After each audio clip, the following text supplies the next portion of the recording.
இந்தியாவில் இருக்கக்கூடிய மிடில் கிளாஸில் 80% பேர் என்ன தெரியுமா பண்ணிகிட்ருக்கோம்? பணக்காரங்க மாதிரி வாழணும் அப்படின்னு ஆசைப்பட்டு நிறைய செலவுகள் பண்ணிகிட்ருக்கோம். சும்மா அடிச்சு விடாது, அப்படிலாம் யாரும் பண்ணல, கரெக்டாக தான் வாழ்ந்துட்டுருக்கோம் அப்படின்னு நீங்கள் நினைப்பீங்க. ஆனால் அப்படி இல்லை.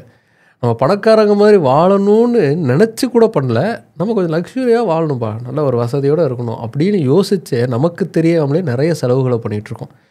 இப்படி நான் சொல்கிறதுங்கிறது ஏனோ தானோன்னு சொல்லலை, ஒரு ஆக்சுவல் ரிப்போர்ட்டை வச்சு சொல்கிறேன். ப்ளூம் வெஞ்சர்ஸ் அப்படிங்கிற ஒரு வெஞ்சர் கேபிட்டல் நிறுவனம் தயாரிச்சிருக்கக்கூடிய ஒரு ரிப்போர்ட். அது வருஷம் இதே மாதிரியான ரிப்போர்ட்டை வந்து அவங்க ரிலீஸ் பண்ணுவாங்க. இப்போ 2025 அவங்களுடைய ரிப்போர்ட் அப்படிங்கிறது ரிலீஸ் ஆயிருக்கு. அதை பேஸ் பண்ணி தான் நான் சொல்லிட்டு இருக்கேன். இந்தியாவில் பணக்காரங்களாக ஆகிட்டு இருக்காங்க, ஏழைகள் இன்னும் ஏழைகளாகவே போயிட்டுருக்காங்க. அதே சமயத்தில் மிடில் கிளாஸாக இருக்கிறவங்க இன்னும் அதிகமாக செலவுகளை பண்ணிக்கிட்டு இருக்காங்க அப்படிங்கிறதான் இந்த ரிப்போர்ட்டில் இருந்து நம்ம தெரிஞ்சுக்கக்கூடிய ஒன்றா இருக்குது. அதுவும் நம்ம எந்தெந்த விஷயத்துக்குலாம் அதிகமாக செலவு பண்ணிட்டுருக்கோன்னு பார்த்தா ஷாக் ஆயிடுவீங்க. இதெல்லாம் லைஃபுக்கு தேவைப்பா, இதெல்லாம் இல்லைன்னா என்னப்பா லைஃபு அப்படின்னு நம்ம நினச்சி செலவு பண்ணுறது தான் நமக்கு ரொம்ப அதிகமான செலவுகளை இழுத்து விடுது. உதாரணத்துக்கு வெக்கேஷனுக்குலாம் போகாமல் இருக்கிறதுலாம் ஒரு லைஃபா அப்படின்னு நினச்சி நம்ம அதிகமாக வெக்கேஷனுக்கு செலவு பண்ணிகிட்ருக்கோம். ஆனால் அந்த வெக்கேஷனுக்கு நம்ம செலவு பண்ணுறதாலேயே நமக்கு அது எவ்வளோ பெரிய பேர்டனாக ஆகுது அப்படிங்கிறத நம்ம பார்க்குறதே இல்லை. அதே சமயத்தில் இந்த ரிப்போர்ட்டில் இருந்து தெரியக்கூடிய இன்னொரு விஷயம் என்னென்னா, நம்ம அதிகமாக செலவு பண்ணுறோம், அதே மாதிரி நம்ம சேர்த்து வைக்கிறதுங்கிறது ரொம்ப கம்மியாகிட்டுருக்கு அப்படிங்கிறது தான். செலவு பண்ணுறதுங்கிறதுக்கு தான் சம்பாதிக்கிறோம், கரெக்ட்.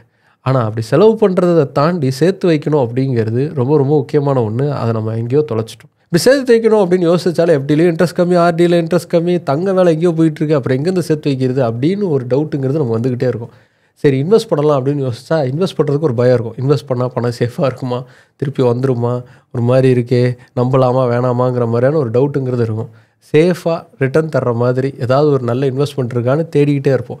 அப்படி ஒரு 100% கேபிட்டல் கேரண்டியோட ஒரு இன்வெஸ்ட்மெண்ட் ஆப்ஷனை கனரா ஹெச்எஸ்பிசி லைஃப் வந்து நமக்கு ப்ரொவைட் பண்ணுறாங்க, அதுவும் டாக்ஸ் பெனிஃபிட்ஸோட. எப்படின்னா அவங்க ரீசெண்டாக அவங்களுடைய நிஃப்டி ஆல்ஃபா 50 இண்டெக்ஸ் ஃபண்ட் அப்படிங்கிற என்எஃப்ஓ லான்ச் பண்ணியிருக்காங்க. இதில் கேட்ச் என்னன்னா, என்எஃப்ஓ ஆஃபர் அப்படிங்கிறது நமக்கு இந்த மாதம் 20ஆம் தேதி வரைக்கும் தான் இருக்குது, இன்னும் 10 நாள் தான் இருக்குது. அதனால் இன்வெஸ்ட் பண்ணணும் அப்படின்னா கீழே இருக்கக்கூடிய டிஸ்கிரிப்ஷன்லையும் கமெண்ட்லேயும் இருக்கக்கூடிய லிங்க்கை வந்து கண்டிப்பாக செக் பண்ணி பாருங்கள். கடந்த 5லேருந்து 10 வருஷத்துக்குள்ளே இந்த இண்டெக்ஸ் வந்து ஆவரேஜாக ஆனுவல் ரிட்டர்னாக 31.7%, அப்புறம் 21.2% அளவுக்கான ரிட்டர்னை கொடுத்துருக்கு. ஒருவேளை இதே தொகையை நம்ம பேங்க்கில் வச்சிருந்தோம் அப்படின்னா டாக்ஸ்லாம் போக நமக்கு 5லேருந்து 6% அளவுக்கான ரிட்டர்ன் தான் கிடச்சிருக்கும். உதாரணத்துக்கு சொல்லணும்னா 2015 நீங்கள் இதில் 10 லட்ச ரூபா இன்வெஸ்ட் பண்ணியிருந்தீங்க அப்படின்னா இப்போ உங்களுக்கு கிட்டத்தட்ட 68 லட்ச ரூபா ரிட்டர்ன் அப்படிங்கிறது கிடச்சிருக்கும். இதோட NAV ப்ரைஸுங்கிறது 10 ரூபா தான். அதுலேயும் இதில் நீங்கள் மாதம் 2000 ரூபாயிலிருந்து இன்வெஸ்ட்மெண்ட் அப்படிங்கிறத ஸ்டார்ட் பண்ண முடியும். நம்ம இன்வெஸ்ட் பண்ணக்கூடிய பணத்திலேருந்து ஒரு தொகையை எடுத்து பத்திரமா எடுத்து வச்சுட்டு மீதி இருக்கக்கூடிய பணத்தை எடுத்து தான் நல்லா பர்ஃபார்ம் பண்ணக்கூடிய small cap, mid cap, large cap கம்பெனிஸில் இருந்து ஒரு 50 கம்பெனிஸை சூஸ் பண்ணி அதில் இன்வெஸ்ட் பண்ண போகிறாங்க. ஸோ நம்மளுடைய பணம்ங்கிறது கண்டிப்பாக சேஃபாக இருக்கிறதுக்கான வாய்ப்புகள் இதில் ரொம்ப அதிகம். அது மட்டும் இல்லை, நம்ம கட்டக்கூடிய ப்ரீமியம்லேருந்து 120 மடங்கு அளவுக்கான லைஃப் கவர் அப்படிங்கிறதும் நமக்கு ப்ரொவைட் பண்ணுறாங்க.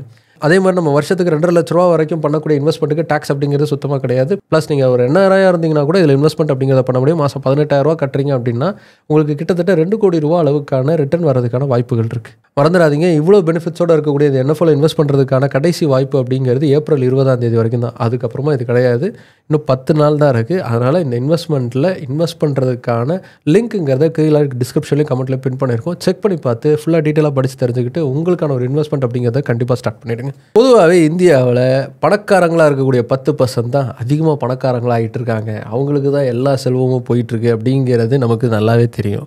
மீதி இருக்கிற பேர்லாம் எப்படி இருக்காங்க அப்படிங்கிறத பார்த்தா ரொம்ப பாதாளத்தில் இருக்கோங்கிறது மட்டும் நல்லா தெரியுது. வழக்கமாக இந்த மாதிரி ரிப்போர்ட் யாராவது கொடுத்துருக்காங்க அப்படின்னு நம்ம சொன்னோம் அப்படின்னா பொதுவாக என்ன சொல்லுவாங்க, இந்த ரிப்போர்ட் பொய்யான ரிப்போர்ட் அப்படின்வாங்க. அப்படி இல்லை அப்படின்னா இந்த ரிப்போர்ட்டை எடுத்துருக்கக்கூடிய NGOவுக்கு ஏதோ ஒரு அஜெண்டா இருக்குது, அதனால தான் இதை வந்து இப்படி சொல்கிறாங்க அப்படிங்கிற மாதிரி சொல்லுவாங்க. கவர்மெண்ட் சைட்லேருந்து வந்த ரிப்போர்ட் அப்படின்னா அவங்களுக்கு தோதாத மாதிரி இது மாற்றிருப்பாங்கப்பா அப்படிங்கிற மாதிரியான கம்ப்ளைண்ட்ஸுங்கிறது வரும். ஆனால் அப்படி இந்த ரிப்போர்ட்டை நம்மளால் ஒதுக்கி வைக்கவே முடியாது. ஏன்னா ரிப்போர்ட் வந்திருக்கிற இடம் அந்த மாதிரி. ப்ளூம் வெஞ்சர்ஸ் நிறுவனம் வெளியிட்டிருக்கக்கூடிய இந்த ஆய்வறிக்கை அப்படிங்கிறது யாருக்காக வெளியிட்டிருக்காங்க அப்படின்னா கம்பெனிஸ்க்காக வெளியிட்டிருக்காங்க. ஸ்டார்ட் அப் மாதிரியான கம்பெனிஸ், லார்ஜ் கம்பெனிஸ்லாம் கூட அவங்களுடைய ப்ராடக்ட்ஸை வந்து எப்படி மக்கள்கிட்ட கொண்டு போய் சேர்க்கலாம், எந்த அளவுக்கு இந்தியாவில் கன்சூமரிசம்ங்கிறது இருக்குது, மார்க்கெட் நல்லா இருக்கா இல்லையா அப்படின்னு படித்து தெரிஞ்சுக்கிறதுக்கான ஒரு சர்வே ரிப்போர்ட் இது. ஸோ இதில் தப்பு நடக்கிறது ரொம்ப ரொம்ப ரேர். ஏன்னா இதுதான் அவங்களுடைய பிஸ்னஸ் மாடலுக்கான பேஸ் அப்படிங்கிறதால முடிஞ்ச அளவுக்கு கம்பெனிஸுக்கு சரியான ஒரு துல்லியமான ஒரு தரவு போய் சேரணும் அப்படிங்கிறதுக்காக பக்காவான ஒரு ரிப்போர்ட் அப்படிங்கிறத தயாரிப்பாங்க. அந்த ரிப்போர்ட் எடுத்து தான் இப்போ நம்ம பார்க்க போகிறோம். இந்த ரிப்போர்ட் அடிப்படையில் பார்த்தோம் அப்படின்னா இந்தியாவுடைய 10% பாப்புலேஷன் அப்படிங்கிறது ரொம்ப அதிகமாக பணம் வச்சுருக்காங்க, சரியான தேவைக்கேற்ற அளவுக்கு செலவு பண்ணுறாங்க அப்படிங்கிறது இந்த ரிப்போர்ட்டில் வந்து நம்ம புரிஞ்சுக்கக்கூடிய ஒன்று. ரெண்டாவதாக இருக்கக்கூடிய 23% பேர் மிடில் கிளாஸாக இருக்காங்க. அவங்க கொஞ்சம் ரிலக்டன்ட் கன்சியூமர்ஸ், அதாவது வாங்கிறதுக்கு கொஞ்சம் யோசிப்பாங்க, ஆனால் வாங்க வச்சிடலாம். பக்கத்து வீட்டில் இருக்குது, எதிர் வீட்டில் இருக்குது, உங்கள் வீட்டில் இல்லையா, யாயா ட்ரெண்டிங்கு அப்படின்னு கொஞ்சம் உசுப்பேற்றி விட்டால் போதும், உடனே வாங்கிடுவாங்க, வாங்க வச்சிடலாம் அப்படிங்கிறது இந்த கேட்டகரி. அடுத்து இருக்கிற 67% பேர் இருக்காங்க இல்லையா, அவங்களால என்ன பண்ணாலும் வாங்க வைக்க முடியாது. ஏன்னா அவங்ககிட்ட காசு கிடையாது, காசு இல்லை, அதனால் அவங்கள பற்றி கவலையப்படாது. இந்த 23% மட்டும் நம்ம கான்சன்ட்ரேட் பண்ணால் போதும் அப்படின்னு சொல்கிறாங்க. இந்த 23% பேரில் தான் அடுத்த மேட்ரு அப்படிங்கிறதே வருது. இந்த 23% பேர் இருக்காங்கல்ல, இவங்க தான் இந்தியாவுடைய எக்கனாமிக்கு பெரிய அளவுக்கான வேல்யூவேஷனை தராங்க. இந்தியாவுடைய ஜிடிபி அப்படிங்கிறத 3 வகையாக பிரிக்கிறாங்க. ஒன்று இந்தியாவுடைய கவர்மெண்ட் எக்ஸ்பென்சஸ் அண்ட் அதர்ஸ், இது வந்து 10% தான் இருக்குது. இன்னொன்று ஜிஎஃப்சிஎஃப் அப்படிங்கிறது, இது 30% இருக்குது. கன்சப்ஷன் அப்படிங்கிறது தான் மெஜாரிட்டியாக இருக்குது, 60%. கிட்டத்தட்ட 2.1 ட்ரில்லியன் ருபீஸ் அளவுக்கு இந்த பகுதி மட்டும்தான் இந்தியாவோட எக்கனாமிக்கு பெரிய அளவுக்கு ஒரு சப்போர்ட்டிவாக இருக்குது. இந்த 2.1 ட்ரில்லியன் அளவுக்கான ஒரு வேல்யூவை தராங்கல்ல, அதில் பாதிக்கு மேலே அமௌண்ட்டுங்கிறது யார்கிட்ட இருந்து வருது அப்படின்னா இந்த 23% இருக்கக்கூடிய மிடில் கிளாஸ் கிட்ட இருந்து தான் வருது. இப்படி இருக்கக்கூடிய இந்த மிடில் கிளாஸில் 80% பேர் வந்து கண்ணை மூடிக்கிட்டு செலவு பண்ணுறாங்க. எதுக்கு செலவு பண்ணுறோம், ஏன் செலவு பண்ணுறோன்னு தெரிஞ்சுக்காம எனக்கு வேணும்டா உடனே அது வாங்கு அப்படிங்கிற ஐடியாவில் மட்டும் செலவு பண்ணுறாங்க. உதாரணத்துக்கு சொல்லணும் அப்படின்னா, ஒரு மாதத்துக்கு 15,000 ரூபா ஒருத்தர் சம்பாதிக்கிறாரு அப்படின்னா அவருக்கு ஐஃபோன் வாங்கணுங்கிற ஆசைங்கிறது வந்துடுது. அப்படின்னா கிட்டத்தட்ட 60,000 ரூபாவை இஎம்ஐ கட்டியாவது நான் வாங்கணுங்கிற ஒரு முடிவுக்கு அவர் வந்துடுறாரு. கணக்கு பண்ணால் அது அவருடைய 4 மாத சம்பளம். இப்படி தன்னுடைய வருமானத்தை விட ரொம்ப அதிகமான அளவுக்கு இதை நம்ம வாங்கி ஆகணுங்கிற ஒரு பொருளை வந்து வாங்கிறதுக்கு இந்தியன் கன்சியூமர்ஸ் வந்து தயாராக இருக்காங்க அப்படிங்கிறது ரிப்போர்ட் சொல்லக்கூடிய ஒரு விஷயம். இது எல்லா இடத்துக்குமே பொருந்தது. கார் வாங்கணும் அப்படின்னாலுமே நம்ம அதை தான் யோசிக்கிறோம், வீடு வாங்கணும் அப்படின்னாலுமே நம்ம அதை தான் யோசிக்கிறோம். நம்மளுடைய வருமானம் எவ்வளவு, அந்த வருமானத்துக்கு ஏற்ற மாதிரி நம்ம இவ்வளோ செலவு பண்ணணும் அப்படிங்கிற மென்டாலிட்டியே நமக்கு கிடையாது. அதை தாண்டி எவ்வளோ செலவு பண்ணாலும் ஓகே அப்படிங்கிற ஐடியாவில் தான் நம்ம இருக்கோம் அப்படிங்கிறது. இந்த இந்தியாவோட ஜிடிபியில் கன்சூமரிசம் அதிகமாக இருக்குன்னு பார்த்தோம் இல்லையா, அந்த கன்சூமரிசம் எப்படி பிரேக் டவுன் ஆயிருக்கு அப்படின்னு நம்ம பார்த்தோம் அப்படின்னா கிட்டத்தட்ட $2.1 ட்ரில்லியன் அளவுக்கு இந்தியாவுடைய ஜிடிபி ஸ்பிளிட்டுங்கிறது இந்த கன்சம்ஷனில் மட்டும்தான் இருக்குது. சரி, நம்ம இந்த அளவுக்கு கன்சம்ஷன் பண்ணுறோம்ல, இது எந்த வகையில் பிரிக்கப்பட்டிருக்கு அப்படின்னு நம்ம பார்த்தோம் அப்படின்னா கேட்டகரிஸ் வைஸாக இதை ஸ்ப்ளிட் பண்ணி பார்த்தோம் அப்படின்னா நம்ம ரெஸ்டாரண்ட்ஸ், ஃபேஷனுக்கு அடுத்தபடியாக க்ராசரி அண்ட் எஃப்எம்சிஜிக்கு தான் ரொம்ப அதிகப்படியான செலவு அப்படிங்கிறத பண்ணுறோம். அதுலேயும் க்ராசரி அண்ட் எஃப்எம்சிஜி இருக்குது பார்த்தீங்களா, அதுதான் 50%, கிட்டத்தட்ட பாதி அளவுக்கான ஷேர் அப்படிங்கிறத வச்சுருக்கு. இந்த ரிப்போர்ட்டில் இந்தியன்ஸை 3 கேட்டகரிஸில் வந்து பிரிக்கிறாங்க. ஒன்று இந்தியா 1, இன்னொன்று இந்தியா 2, இன்னொன்று இந்தியா 3. இந்த இந்தியா 1 அப்படிங்கிறத மெக்சிகோ மாதிரி அப்படின்னு சொல்லி டிஃபைன் பண்ணுறாங்க. இந்தியா 2 அப்படிங்கிறத இந்தோனேஷியா மாதிரி அப்படின்னு டிஃபைன் பண்ணுறாங்க. அதே சமயத்தில் இந்தியா 3 அப்படிங்கிறத சப் சஹாரன் ஆஃப்ரிக்கா அப்படிங்கிற மாதிரி டிஃபைன் பண்ணுறாங்க. இந்த 3 கேட்டகரியாக பிரிச்சிருக்காங்க. இந்த 3 கேட்டகரியில் இருக்கக்கூடிய மக்கள்லாம் ஒவ்வொரு வகையான கன்சியூமர்ஸாக இருக்காங்க. அதுக்கேற்ற மாதிரி மார்க்கெட் அப்படிங்கிறது இருக்குது அப்படிங்கிற மாதிரி சொல்கிறாங்க. இந்த இந்தியா 1ல் இருக்கிறவங்கள, இந்தியா 2, இந்தியா 3ல் இருக்கிறவங்கள பேசிக்காக புரிஞ்சுக்கிறதுக்கு ஒரு சோஷியல் ஆப்ஸை வச்சு நம்ம புரிஞ்சுக்கலாம் அப்படிங்கிற ஒரு பிக்டோரியல் ப்ரெசன்டேஷனையும் அவங்க தந்திருக்காங்க. பேசிக்காக இந்தியா 1ல் இருக்கிறவங்கள பார்த்திங்க அப்படின்னா இந்த நெட்ஃப்ளிக்ஸு, கிரெட்டு, நைக்கா, ஜெரோதா இதெல்லாம் யூஸ் பண்ணுறவங்களா இருக்காங்க. இந்தியா 2ல் இருக்கிறவங்க ஃப்ளிப்கார்ட், மீஷோ, Dream11, ஃபோன்பே இதெல்லாம் யூஸ் பண்ணுறவங்களா இருக்காங்க. இந்தியா 3ல் இருக்கிறவங்க பார்த்திங்கன்னா MX பிளேயர், வாட்ஸ்அப் இந்த மாதிரியான ஆப்ஸ்லாம் யூஸ் பண்ணுறவங்களா இருக்காங்க. பேசிக்காக ஃப்ரீ கன்சப்ஷன் எங்கே இருக்கோ அங்கே வந்து இவங்களுடைய டைம் அப்படிங்கிறது ஒதுக்கப்படுது. வேறஸ் வந்து இந்தியா 2லையும் இந்தியா 3லையும் கன்சப்ஷன் அப்படிங்கிறது பணம் கொடுத்து வாங்கிறதுக்கு தயாராக இருக்காங்க அப்படிங்கிறத புரிஞ்சுக்க முடியுது. இதில் இந்தியா 1ல் இருக்கிறவங்க இந்தியா 2ல் இருக்கக்கூடிய ஆப்ஸை யூஸ் பண்ணுறதுக்கான வாய்ப்புகள் இருக்குது. ஆனால் இந்தியா 2ல் மட்டுமே இருக்கிறவங்க இந்தியா 1ல் இருக்கக்கூடிய ஆப்ஸை வாங்குறதோ யூஸ் பண்ணுறதோ ரொம்ப ரேர் தான் அப்படிங்கிறது இந்த ரிப்போர்ட்டில் சொல்லியிருக்காங்க. இதெல்லாம் பேஸ் பண்ணி பார்க்கும்போது இந்தியாவில் இருக்கக்கூடிய மிடில் கிளாஸ் மக்கள் அதிகமாக ரொம்ப லக்ஸூரியஸான ஒரு லைஃப்பை வாழ்கிறதுக்கு ட்ரை பண்ணிக்கிட்டே இருக்காங்க அப்படிங்கிறத புரிஞ்சுக்க முடியுது. இவங்க பிரிச்சிருக்கக்கூடிய கேட்டகரியில் 13 லட்ச ரூபா ஒருத்தர் சம்பாதிக்கிறார் வருஷத்துக்கு அப்படின்னா அவரே கொஞ்சம் ரிச்சான ஒருத்தர் தான் அப்படிங்கிற மாதிரி இவங்க பிரிச்சிருக்காங்க. ஆனால் இப்போது இன்கம் டேக்ஸோடைய நம்ம இதை எடுத்து பார்த்தோன்னா கிட்டத்தட்ட 12 லட்ச ரூபா கிட்ட இருந்தாலே உங்களுக்கு டேக்ஸ் கிடையாது அப்படிங்கிறது வந்துருச்சு. ஸோ அதை வச்சு பார்க்கும்போது அவங்களும் மிடில் கிளாஸ் தானே அப்படிங்கிற ஒரு அண்டர்ஸ்டாண்டிங்கோடு நம்ம இதை பார்த்தோம் அப்படின்னா இன்னும் ஷாக்கிங்காக இருக்குது. எப்படி இருக்குன்னு பார்த்தோன்னா நம்ம 2000க்கு அப்புறமா ரொம்ப அதிகமாகவே செலவு பண்ண ஆரம்பிச்சிருக்கோம். 2000ல் நம்மளுடைய ஸ்பெண்டிங் பர்சன்டேஜ் அப்படிங்கிறது 13% அளவுக்கு தான் இருந்திருக்கு. அதே சமயத்தில் இப்போது அது 29% அளவுக்கு போயிருக்கு. நம்மளுடைய செலவுகளில் பார்த்திங்கனாலும் நாம் இருக்கிறதுலே ரொம்ப பெருசாக இருக்கக்கூடிய ஒன்றுக்கு தான் போகிறோம் அப்படிங்கிறதையும் இவங்க சொல்லக்கூடிய ரிப்போர்ட்லேருந்து நம்மளால் புரிஞ்சுக்க முடியுது. இந்தியாவில் கார் சேல்ஸ் அப்படிங்கிறது கொஞ்சம் கொஞ்சமாக அதிகமாக வளர்ந்துக்கிட்டு இருக்குது அப்படிங்கிறது இந்த ரிப்போர்ட்லேருந்து நம்ம தெரிஞ்சுக்கலாம். ஆனால் அதே சமயத்தில் எந்த வகையான கார்கள் அதிகமாக சேல் ஆகுது அப்படின்னு பார்த்தோம்னா ப்ரீமியம் செக்டாரில் இருக்கக்கூடிய கார்கள் தான் ரொம்ப அதிகமாக சேல் ஆகுது. அதுலேயும் இந்த ப்ரீமியம் செக்டாரில் அதுலேயும் நம்ம எதுக்கு அதிகமாக செலவு பண்ணுறோம் அப்படின்னா இருக்கிறதுலே ரொம்ப காஸ்ட்லியான காராக இருக்கும்ல அதுக்கு தான் நம்ம வந்து செலவு பண்ண ஆரம்பிச்சிருக்கோம். ஃபார் எக்ஸாம்பிள் 2019 ஹேட்ச்பேக் வந்து 47% அளவுக்கான மார்க்கெட் ஷேர் வச்சுருந்தாங்க. ஆனால் இப்போது எஸ்யூவிஸ் தான் அந்த மார்க்கெட்டை பிடிச்சிருக்கு. கிட்டத்தட்ட 57% அளவுக்கு எஸ்யூவிஸை வந்து நம்ம வாங்க ஆரம்பிச்சிட்டோம். இது எதை காட்டுது அப்படின்னா 13 லட்ச ரூபாய்க்கு மேலே ஒரு கார் இருந்தாலும் இஎம்ஐயில் கட்டிக்கலாம், ஒரு பிரச்சனையும் இல்லை அப்படின்னு அந்த காரை வாங்குறத நோக்கி நம்ம போகிறோம் அப்படிங்கிறது மட்டும் புரியுது. இதுதான் வீடுகள் வாங்குறதுக்கும் பொருந்தது, மோட்டர் பைக்ஸ் வாங்குறதுக்கும் பொருந்தது. அதே மாதிரி அதிகப்படியான மக்கள் வந்து கடன் வாங்கி வாங்கிறதுக்கான பழக்கத்துக்கு போயிட்டாங்க அப்படிங்கிறது இந்த ரிப்போர்ட்லேருந்து நம்ம தெரிஞ்சுக்கக்கூடிய ஒன்றா இருக்குது.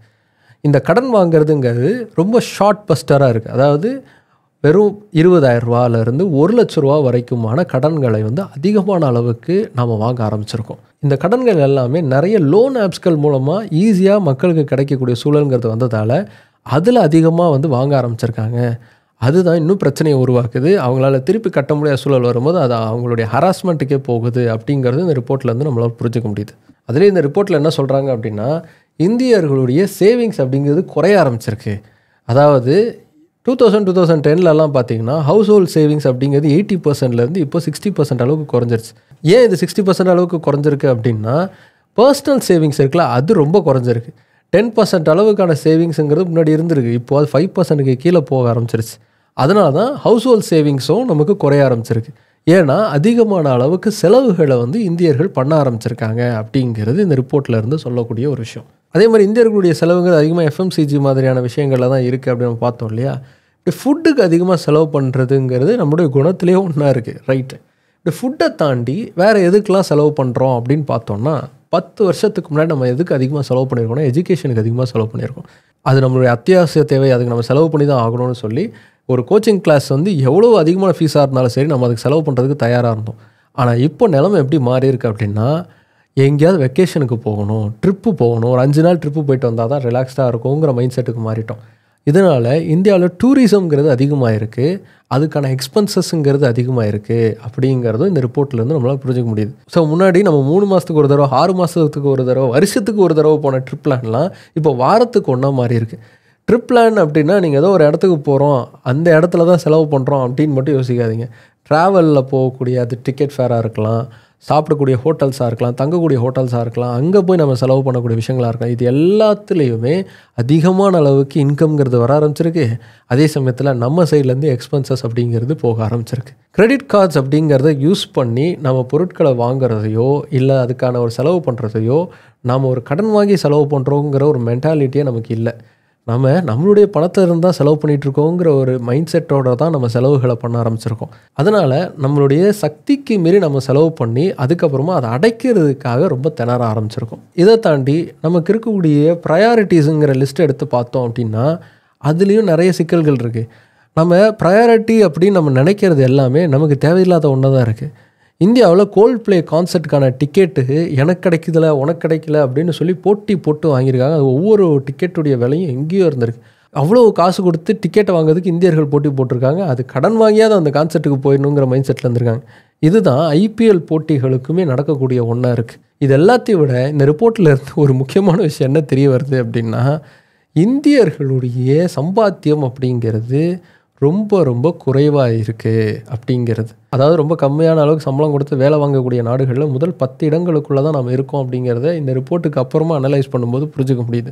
அவ்வளோ கம்மியான அளவுக்கு நம்ம சம்பளம் வாங்கிட்டு அதை விட அதிகமான அளவுக்கு நம்ம செலவுகள் பண்ணிக்கிட்டு இருக்கோம் அப்படிங்கிறது தான் ரொம்ப கவலைக்கிடமான ஒன்றா இருக்குது. இவ்வளோ பெரிய ரிப்போர்ட்டை உருவாக்கிட்டு இவங்க இந்த ரிப்போர்ட்டுடைய எண்டில் அவங்க என்ன சொல்கிறாங்க அப்படின்னா இந்தியாவில் இருக்கக்கூடிய மிடில் கிளாஸ் செக்டார் வந்து ரொம்ப கஷ்டப்படுறாங்க, அவங்கள எப்படி டெவலப் பண்ணணும் அப்படிங்கிறதெல்லாம் அவங்க பேசலை. என்ன சொல்லியிருக்காங்க அப்படின்னா இந்த அளவுக்கு நமக்கு பொட்டென்ஷியல் இருக்குது, இவ்வளோ பெரிய மார்க்கெட் நமக்கு இருந்தாலும் சைனாவோட கம்பேர் பண்ணும்போது பெர் கேபிட்டாவில் இருக்கக்கூடிய கன்சப்ஷன் அப்படிங்கிறது நமக்கு ரொம்ப குறைவாக இருக்குது, அதை இன்க்ரீஸ் பண்ணுறதுக்கான வேலைகளை நம்ம செய்யணும் அப்படிங்கிறது தான் இந்த ரிப்போர்ட்டில் அவங்க சொல்கிறது. இதுக்கு அவங்க மெயினாக சொல்கிற காரணம் என்னென்னா இந்தியாவில் மார்க்கெட் இருக்கு இல்லையா, அதாவது கன்சியூமர் மார்க்கெட் அப்படிங்கிறது இன்னும் பெருசாக மாட்டேங்குது. அப்படியே ஒரே இடத்துல நின்றுச்சு. இந்தியாவில் பணம் அதிகமாக சம்பாதிக்கக்கூடிய பணக்காரர்கள் அதிகமாக பணம் சம்பாதிச்சுக்கிட்டே இருக்காங்க. ஆனால் அதே சமயத்தில் மிடில் கிளாஸுடைய இன்கம் அப்படிங்கிறது ஒரே இடத்துல லாக் ஆகி நிற்கிது. அவங்க அதுக்கு மேலே சம்பாதிக்கிறதுக்கான சூழல் உருவாகாமல், இன்னும் அதிகமான பேர் மிடில் கிளாஸாக உருவாகிறதுக்கான சூழலுங்கிறதும் அமையாமல் இந்திய மார்க்கெட்டுங்கிறது அப்படியே லாக் ஆகி நிற்கிது. அதை சரி பண்ண வேண்டியது ரொம்ப ரொம்ப முக்கியம் அப்படிங்கிறத பேசியிருக்காங்க. ஏன்னா நிறைய இந்தியர்கள் அவங்களுக்கு தேவையான பொருட்களை வாங்குறதுக்கான சக்தி இல்லாமல் இருக்காங்க. அவங்களுடைய வருமானம் குறைவாக இருக்குது. அதை மட்டும் மாற்றிட்டோம் அப்படின்னா இந்தியாவுடைய மார்க்கெட் இன்னும் பெருசாகிடும், நல்ல லாபம் பார்க்கலாம் அப்படிங்கிறத அதில் பேசியிருக்காங்க. ஆனால் இப்படிலாம் இருக்கிறதுனால இந்தியாவுடைய கன்சூமர் மார்க்கெட் வளரும், நம்ம பாக்கெட் பஞ்சராயிருமே. அதனால தான் சொல்கிறேன், நமக்கான இன்வெஸ்ட்மெண்ட் அப்படிங்கிறத நம்ம சேர்த்து வச்சுக்கிட்டே வர்றது தான் ரொம்ப நல்லது. ஏன்னா ஃபியூச்சருக்கு அதுதான் நமக்கு கை கொடுக்கும். நான் ஏற்கனவே சொன்னேன், Canara HSBC Nifty Alpha 50 index ஃபண்டுங்கிற NFO ஒரு நல்ல ஆப்ஷன். நமக்கு நல்ல ரிட்டர்னை கண்டிப்பாக கொடுக்கும். நம்மளுடைய பணங்கிறது சேஃபாக இருக்கிறதுக்கான வாய்ப்புகள்ங்கிறது இருக்கும். இந்த NFOவில் இன்வெஸ்ட் பண்ணுறதுக்கான கடைசி வாய்ப்புங்கிறது எது வரைக்கும் இருக்குது? ஏப்ரல் 20 வரைக்கும் தான் இருக்குது. அதுவும் 10 நாள் தான் இருக்குது. அதனால் டிஸ்கிரிப்ஷன்லேயும் கமெண்ட்லேயும் பின் பண்ணியிருக்கக்கூடிய லிங்கை செக் பண்ணி பாருங்கள். அதோடைய ஃபுல் டீட்டெயில்ஸை படித்து தெரிஞ்சுக்கிட்டு உங்களுக்கான ஒரு இன்வெஸ்ட்மெண்ட்டை இன்றைக்கே ஸ்டார்ட் பண்ணுங்கள். மார்ச் 31, 2024 வரைக்குமான கனரா HSBC லைஃபுடைய சால்வன்சி ரேஷியோ அப்படிங்கிறது 210%. அதை வச்சு பார்க்கும்போது இந்த கம்பெனியோடைய ரிலையபிலிட்டி அப்படிங்கிறது ரொம்ப ஸ்ட்ராங்காக இருக்குது அப்படிங்கிறத நம்ம புரிஞ்சுக்க முடியும். அதனால் நம்ம இன்வெஸ்ட் பண்ணக்கூடிய அமௌண்ட்டுங்கிறது சேஃபாக இருக்குமா இல்லையான்னு பெருசாக கவலைப்படாமல் நம்பிக்கையாக அந்த கம்பெனியில் நம்ம இன்வெஸ்ட் பண்ணுறதுக்கான சூழல் இருக்குது. ஸோ அதனால் ஏப்ரல் 20 வரைக்கும் வெயிட் பண்ணிக்கிட்டு டென்ஷன் ஏற்றிக்கிட்டு மறந்து போயிடாமல் இப்போவே உங்களுக்கான ஒரு இன்வெஸ்ட்மெண்ட்டுங்கிறத ஸ்டார்ட் பண்ணுங்கள். சரி, ஓகே பிகாஸ் இந்தியாவுடைய மிடில் கிளாஸ் எப்படி மிடில் கிளாஸாகவே இருக்கும், மேலே வர முடியாமல் எப்படி தத்தளிச்சுக்கிட்டு இருக்கோம் அப்படிங்கிற அண்டர்ஸ்டாண்டிங் உங்களுக்கு இந்த வீடியோலேருந்து வந்திருக்கும்னு நினைக்கிறேன். அடுத்து இன்னொரு இன்ட்ரெஸ்டிங்கான கண்டென்ட்டோட உங்களை பார்க்குறேன். பை.